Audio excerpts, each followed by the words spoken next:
Hello বন্ধুরা, আগের দিন আমি তোমাদের সাথে যে মোগলাই পরোটার রেসিপিটি শেয়ার করেছিলাম, তার সাথে যে আলুর তরকারি দিয়ে আমি মোগলাই পরোটি সার্ভ করেছি, সেই রেসিপিটি আজকে দেখে নিই চলো।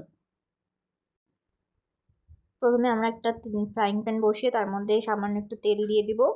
তেলটা ভালো করে গরম হয়ে গেলে তার মধ্যে আমরা দিয়ে দিব একটু জিরা। তার মধ্যে কুচিয়ে রাখা পেঁয়াজ, আদা কুচি, রসুন কুচি, সেটাকে ভালো করে লাল লাল করে ভেজে নিতে হবে।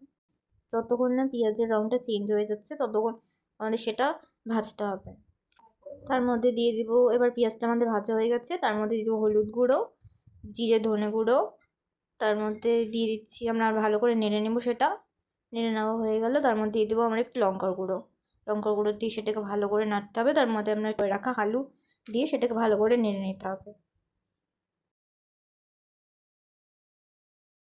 ভালো করে আমাদের সেটাকে কষাতে হবে। তারপর সামান্য জল দিয়ে আমরা সেটাকে একটু, তার মধ্যে সামান্য পরিমাণে লবণ দিয়ে সেটাকে ঢাকনা দিয়ে রেখে দিতে হবে কিছুক্ষণের জন্য। তারপরে এই আলুটা শুকিয়ে আসলো, তার মধ্যে একটু জল দিতে হবে যাতে ভালো করে আরেকটু আলুটা সেদ্ধ হয়ে যায়। তার মধ্যে ঢাকনা দিলাম, আমরা ঢাকনা দিয়ে 5 মিনিট অপেক্ষা করতে হবে।